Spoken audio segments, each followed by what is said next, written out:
Hi everyone, this is Killshot 99 Gaming. This is The Walking Dead Season 10 and beyond. What Scott Gimple said wrong. There's articles out there. I'm having some fun with this. Forbes actually did a really good article that I am going to reference. I know I'm not a fan of Paul Tassi, but Eric, one of the writers over at Forbes, did address this Scott Gimple conversation. It might be Eric Kane. I'll have to double check it. But anyway, if you check out some of these articles, you know who I'm talking about. And he's actually done some really, really good Forbes material in the past. So I am tired, like many of you guys. We had a lot of fun with Play Dead Live last night. Some interesting things. We lost a lot of characters early on, but we'll talk about that. 1 o'clock, we're doing our Play Dead Live inventory stream. Show up, get your gear modified, all of the above. Some good stuff going on. I'm a little supercharged this morning. I got coffee. I've got Red Bull working. I got a little bit of everything. The juice is on the loose. So we got some big announcements for the channel. We are going to be adding some new moderators that you guys know and love. So I'm not going to make that announcement just yet, but hold tight. We are expanding, and we're going to be bigger and better and badder than ever before we get to the brand new season. So I'm not going to let the, I hate that analogy. I'm not going to say cat out of the bag. I'm not going to tip my hand just yet. Maybe in the 1 o'clock stream, if you guys show up, there'll be some very pleasant surprises with the moderation. So this is Coffee with Kills, if you guys are following along at home. How you like the new, that's kind of vicious, isn't it? Who's not going to want to drink that coffee? So let's jump into it. I did see a couple super chats, so thank you so much, Gushy Gushe. I know, look, some people, we had a couple people that were sick last night for Play Dead Live. I understand. We had some people had some bad weather. So it was a, it was Milwaukee best light with kills. Hey, there you go, Chuck. I'm liking Chuck's sense of humor already. But, yeah, I mean, there were plenty of good reasons why people missed last night. So, hey, you got plenty of time to catch up. And we did have at least, if you didn't get a chance to watch it, go back and watch it. I'm going to say we had at least 10 people died on opening night. So if you're one of those 10 people, man, brush it off. Don't dwell on that stuff. Death is a part of our game. It's going to happen. It's just going to make you roll up your sleeves and become better. If it was a game that you came in and won all the time, I'd be a little disappointed in myself. So I see Keelan in the house. What's up, Mini Finney. I got a nickname. I got Will the Bill, and Keelan is Mini Finney. I love it. I got nicknames in full effect this morning. So, and we missed Angel Trigger Caloris last night as well. So, that is the coolest nickname I have ever come up with on YouTube. So, Keelan, wear that proudly. That is and your dad's a great dude, man. Your dad is top notch with me. Really, really good dude. A lot of respect for Will. So let me talk about another person. I'm gonna transition into The Walking Dead and talk about another person that I have a lot of respect for as well. I know I forwarded this to AMC. I forwarded this to Walking Dead, Scott Gimple and Fear. I am not a Scott Gimple basher. Many of you are. Many of the fan base is. I am not one of those people that gets the petition and says, hey, you killed Carl, you need to move on. But I do have to address a couple things he said in this interview. And I am going to ad-lib and paraphrase a little bit, but here's kind of the gist of it. It was a 4-part interview. There was some really, really good stuff in the EW.com. He talked about the universe. He talked about the expansion. Talked about bringing characters back. There was really some good stuff. But if we only talked about the good stuff, then life would be too perfect. So I'm going to talk about something that Scott Gimple admittedly said he doesn't pay a whole lot of attention to, and he said it in this interview. He actually went on record and made the case that there may be a lot of critique out there, but I don't read too much into it. Now, I get it. You don't want your whole life to be about negativity, and you don't want there's always, I think, going to be more negative, or the negative is spoken louder than the positive. Would you guys agree with that? Would you guys agree with that assessment that you could say like 100 positive things, and then the one negative, the person that says it so loudly that it undermines a lot of the positive? We've seen some of that on our channel, right? It's like you've got tons and tons and thousands of people that are energetic and excited, and then you get that one person that just has to do something dramatic out of nowhere, and then it's just like it's a deflation. Look at me. Look at what I said. So I get it. I understand drama and I understand criticism. I've dealt with it on the channel. I've had people, we'd get 1,000 likes on something. I had one person say, I don't agree, such and such is going to leave. Keels, go drink bleach. Like, wow, it's pretty crazy stuff. But, so with that, I understand a person that is in Scott Gimple's position where you are going to be criticized very, very passionately. But you know what? He still has his hand in a show that we love. He is still one of the chief decision makers in a show that we love. So while some people are sort of complaining about all the things that happen, they're still tuning in and watching. We got Tom Bug Ferreira. What's up, Tom Bug? I don't get why people hate Gimple with a passion. I mean, didn't make something you like, but you don't have to personally attack him. Tom Bug, I agree 100%. I agree 100%. I agree with that for Scott Gimple. I agree with that toward life, and I agree with that toward 999 Gaming and what we do. And when I see comments like that, and it's like, yeah, look, I don't have a problem with you saying fire Gimple. That's your opinion. If you don't think he's good for the show. But shortly, I don't agree with that. But that's where I would kind of draw the line. When you get into personal attacks and say, oh, he's an idiot, he does this. I'll tell you, first of all, the man is super bright.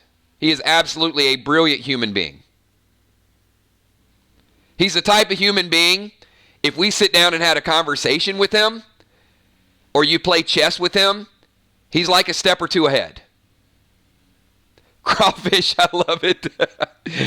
If you guys missed Play Dead Live last night, go back and watch it. Crawfish says, for my action towards you, Jason, I'm sorry, I apologize. And if you don't know what that action is, check it out from last night. We had some sinister behavior. We had some people doing things quickly, and we had some people that were straddling the line between good and evil. So great stuff. So Matthew says the man is doing his best. So I kind of want to set that tone that Scott Gimple is not out there to piss you off and to make you hate The Walking Dead. In fact, it's just the opposite.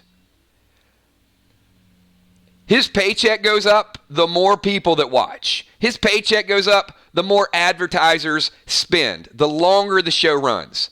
So he's not out there trying to kill off your favorite characters. There's a nice sidebar going on between Jason and Crawfish. I understand you played it perfect. I still want to go into it, but I don't want to spoil it for everybody.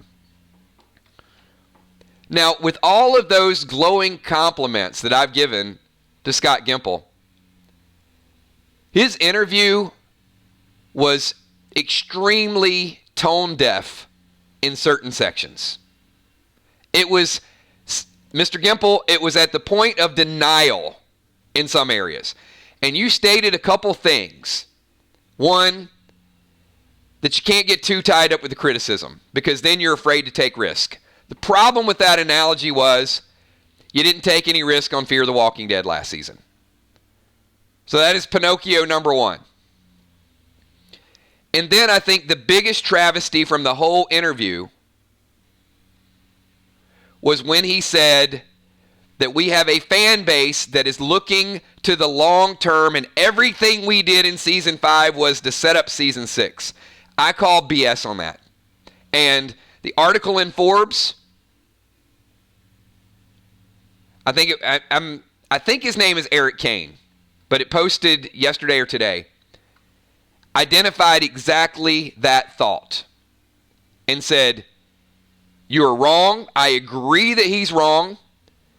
I would have preferred," I said this 4 months ago, "I would have preferred Scott Gimple or Robert Kirkman or someone come on record and just say, the writing was not up to expectations and we are going to turn it around." Not say, we had to do that to you just to get you to the next level. Because I don't think you ever intentionally tell a bad, long, drawn-out, watered-down story, especially in Season 5. By Season 5, you need to have your stuff together. You need to make those bridges, those fillers as minimal as possible. And last year, they told a love story. And it just didn't work. There was no risk. There was no foresight whatsoever. I think there were some pieces and there were some dots they were trying to connect, and they ultimately got there. But I think they got there out of desperation, not by preparation. The only preparation they had last season was preparation H, because the show was absolutely crap. So I'm going to call out complete BS on that part of the interview. I've got a couple super chats in here. I got Captain Crawfish, promoted to Commodore. Crawfish saying, "Gimple made me this way. He is my emperor in training." All right. I missed that one a little bit early. Thank you so much for that, Crawfish. And then I got Ben Man, the Tin Man. A great leader knows when to put others in the right position for making it all better. Gimple's a great leader, putting Kang in that position as well. Well, two things, Ben. First, I want to say he had a hand in the promotion, but also I want to go on record as saying Angela Kang put herself in that position. And I know you didn't mean it in a bad way. Angela Kang earned it. She rose to the top, and boy, did she do a tremendous job. So if you guys have missed out, the green team, do me a favor. Can I see a whole page full of Angela Kang emojis? This is one of the best showrunners on television. Absolutely incredible. And now Scott knowing when to step to the side and let the better person take over, absolutely. I give him a little bit of credit for that. But I give her a whole lot of credit for really, when you start reading reviews and Rotten Tomatoes says The Walking Dead is the highest rated, Season 10 is the highest rated ever, mind-blowing. Now, are more people watching? No. But it's a sign of the times. More people aren't watching cable television. So for her to attract that audience, and to attract that audience when you got some people watching the app 4 or 5 days later, and that's not being charted, and then the AMC app is spotty as far as what they're capturing, I think they got a good television audience, and I think they got a good following. But I do think that they played a dangerous, dangerous game with Fear the Walking Dead Season 5. Because the way I look at it, The Walking Dead, Fear the Walking Dead had 2 get-out-of-jail-free cards. You've heard the cliche, 3 strikes, you're out. So the first time they used the get-out-of-jail-free card was in Season 3. When they had like an episode of the dam, and it started at the dam, and there was a water problem, and you watched an hour, and you're sitting there like, what did I just watch? And it got bad. And then they crossed people over. See, crossing people over was that first get-out-of-jail-free card. It's like, you know what? We didn't tell a good story in Season 3. Let's bring Lenny over. Let's introduce John Dory. Let's show this, this Wild West approach. Get some new characters out there. And we did. And we were back. But then you know what they did? They used the second get-out-of-jail-free card last season. Now you got no more get-out-of-jail-free cards. Now you got to produce. So if you come back and you have a good season in Season 6, and you come back and you mess it up again in season 7, you're going to have 3 out of 7 bad seasons. I don't think you get a season 8. I think a lot of fans are going to walk. Because we even have fans. And I think when Gimple spoke, he spoke, I'm not going to say it was arrogance, but it was of the Walking Dead universe. And I'm going to tell you, Fear the Walking Dead fans are not always the same fans as the Walking Dead fans. So, The Walking Dead does have a strong following. But Fear the Walking Dead does not have a loyal fan base. That's why they get like a third of the viewers of The Walking Dead. So, if Gimple was talking about the whole franchise being patient, yes, with The Walking Dead. But I'm going to argue that the people hanging on to Fear, they're going to find some better things to do if you don't kick it up a notch. Tammy Dimes. They took us up and let us down. Nosedive. Yes, they did, Tammy.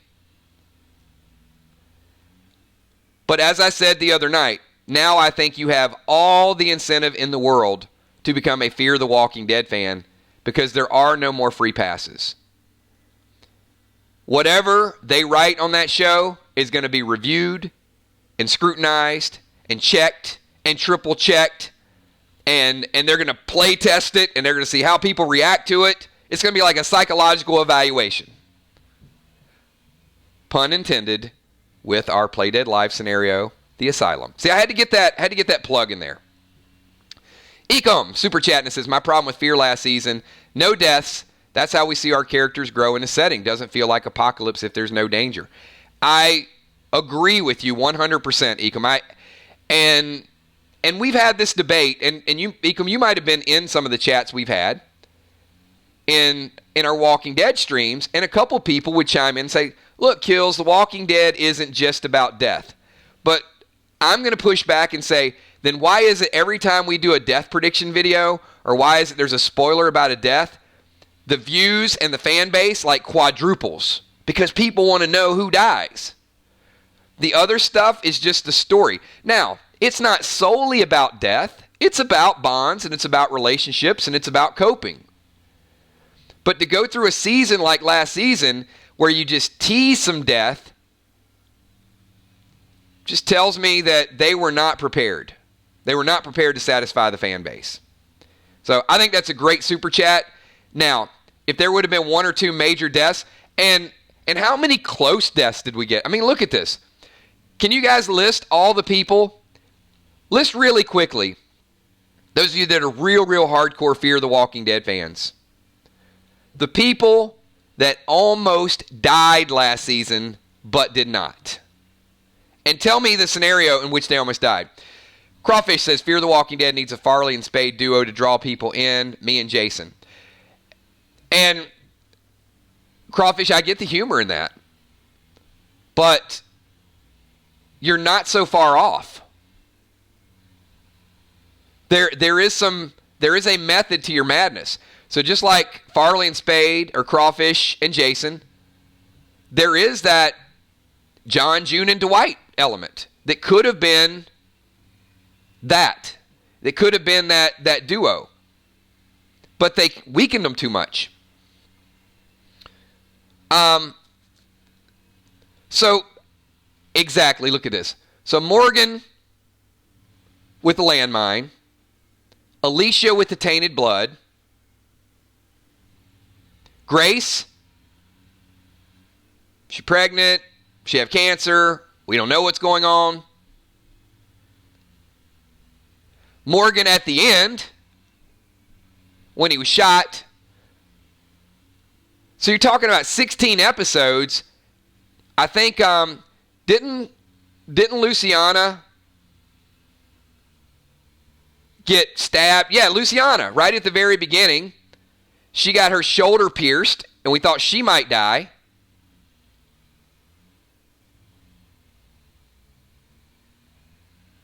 So I'm going to say safely, there were like 6 or 7 death teasers in 16 episodes, and we didn't get a single major death.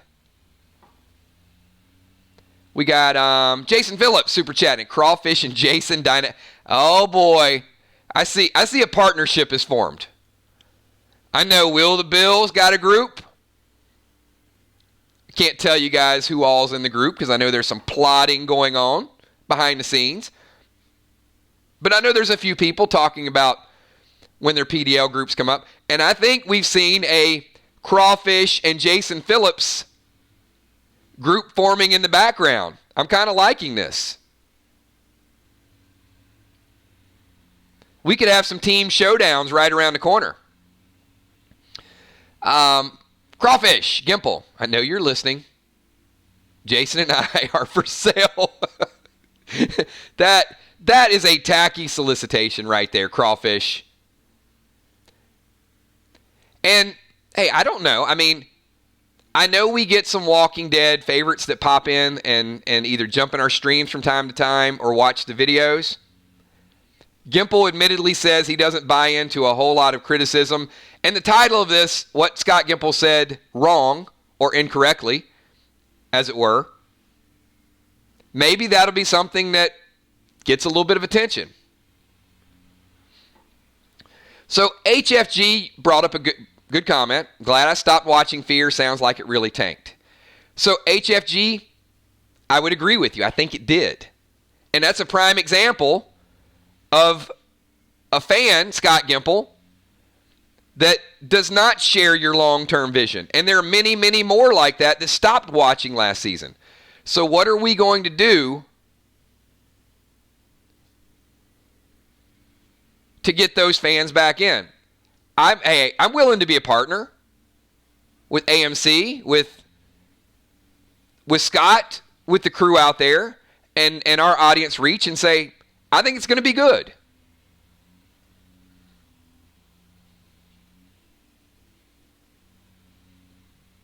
You guys see what Man Bun just did?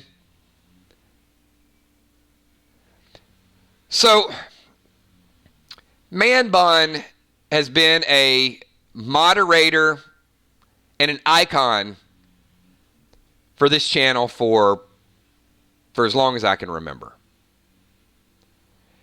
And I didn't want to I did want to publicly do it. I'm not going to gimple you guys and mislead you. How do you guys feel about Tommy going through yet another name change and becoming Tommy the Tank? We've had Hank the Tank. Could we officially vote on Tommy transitioning from Tommy Man Bun McCandless to Tommy the Tank?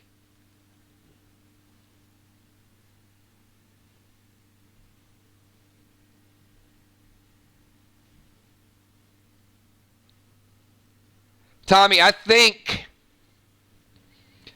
as you continue to grow in legendary status, I think the group has spoken.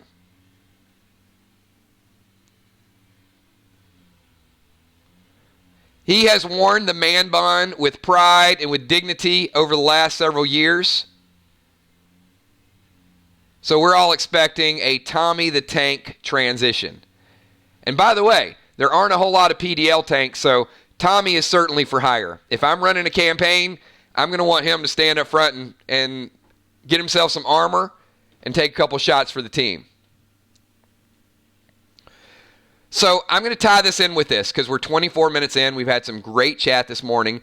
And as I said, I'm a little fired up, but I don't want to turn the topic of Gimple into super negative. My message is this.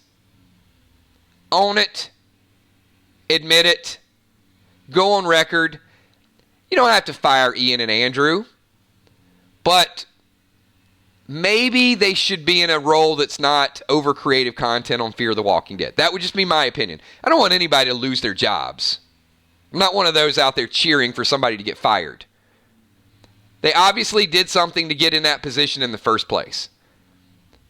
What I'm saying is, let's relocate them to Siberia.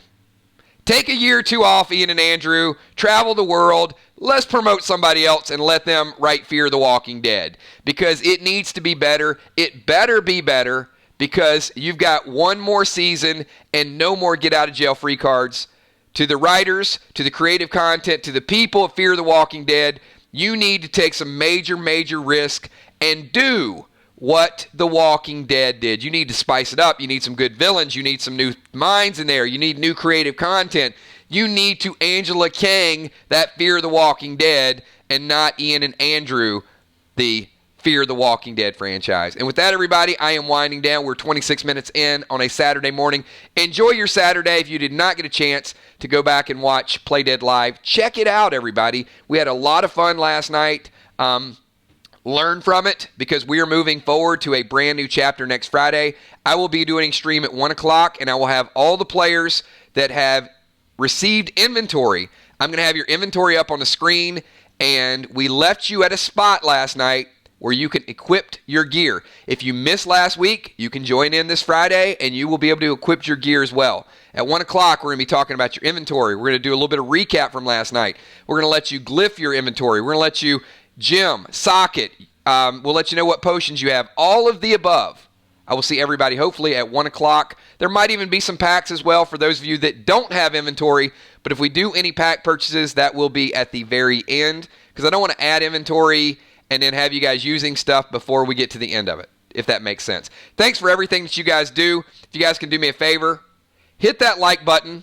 And once again, I will be making brand new growth for 9-9 Gaming. We continue to grow. We've got Play Dead Live. We've got Coffee with Kills. We've got reactions. We got Monday mashups. We got random things. We got so many things that we're going to be adding a couple of new mods to the channel. So if you guys can do me a favor, let me give a shout out to Tommy, Kel, Ben, and also our very own Nerd. Thank you so much. Appreciate everything that you guys do. Commodore, how do you get Christopher Lloyd to speak last night?